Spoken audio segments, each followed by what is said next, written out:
Today we're going to be putting together a parts list for a $1,500 gaming PC. $1,500 is a really good price range, I think, a good budget for a high-end system that can do a lot more than just gaming if you want it to. Gets your foot in the door to streaming performance, video editing, that sort of thing. A lot more doors open at that higher price. But the objective of this build is to really milk as much gaming performance out of the system as possible. This video is sponsored by the Corsair Virtuoso RGB wireless headset. Experience high-fidelity audio from a pair of 50mm neodymium drivers that deliver immersive 7.1 surround sound. A detachable high-bandwidth microphone provides exceptional clarity, while the combination of memory foam ear pads and a lightweight headband offers long-lasting comfort for hours on end. For more info on the Corsair Virtuoso RGB, click on the link in the description below. Now, at the time of filming, between Amazon and Newegg, this system comes out to be $1,539, so just slightly over budget, but not by a whole lot. This does not include operating system, however, although you could just install Windows 10 for free and run it unactivated with relatively zero limitations. This also does not include California sales tax or any sales tax for that matter, so this is not including tax. With that, let's dive in. Words.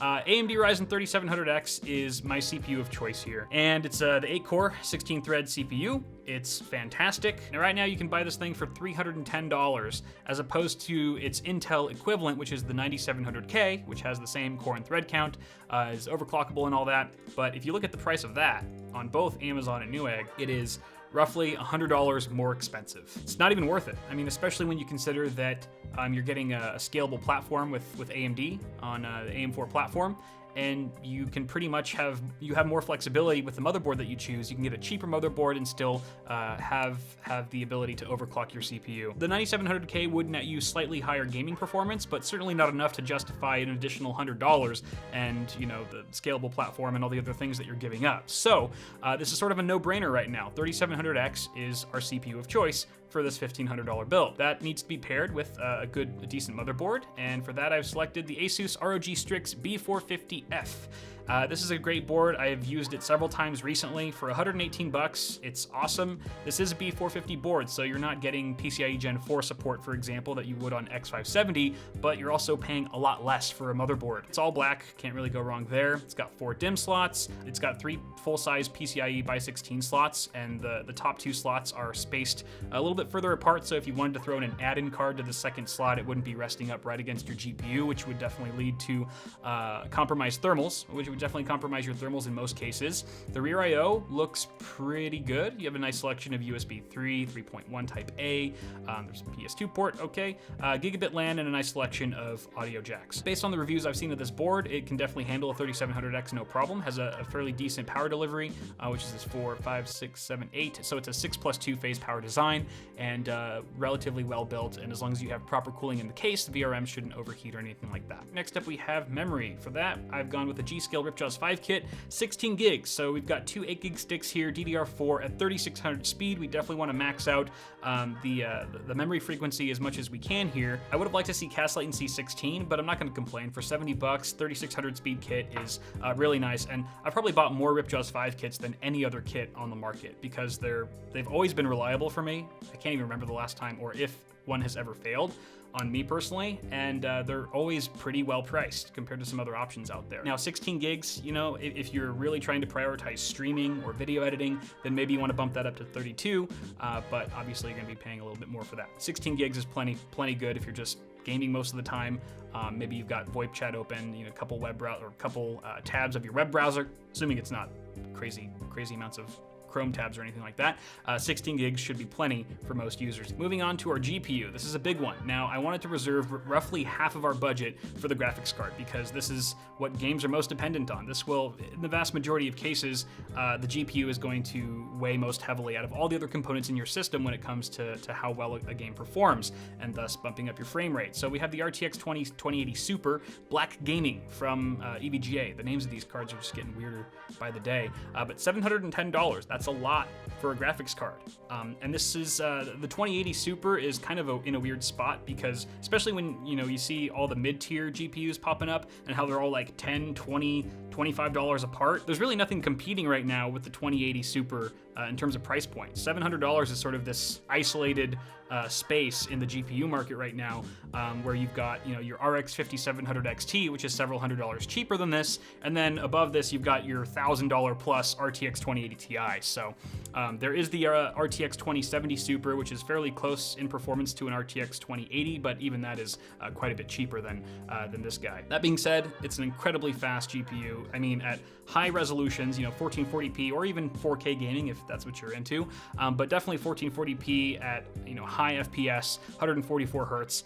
This thing will last a long time. It's a lot to spend on a GPU, but again, if you're really trying to target frame rates, you want to throw most of the money you possibly can, into this one component without skimping so much on the other parts that you're sacrificing too much there. Now for our CPU cooler, we could just stick with the Wraith Prism RGB that comes included with the 3700X. It's a really nice stock cooler, probably actually the best stock cooler we've ever seen.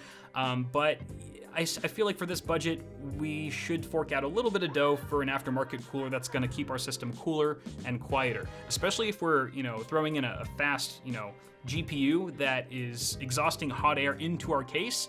It's really gonna hinder the performance and the noise levels of a stock cooler. So I wanted to go with something a bit more robust. So we have the Arctic Cooling Liquid Freezer 2. This is the cheapest 240 millimeter liquid AIO that I could find that has mostly really positive reviews. Obviously, there are none right here on Newegg, but there were definitely some positive ones on Amazon. $86 for a 240 millimeter AIO. You can see that it's not an Asetek design. Definitely look at the CPU water block here. Definitely not Asetek, so I don't know if it's their own in-house design or if they've just employed a third-party OEM.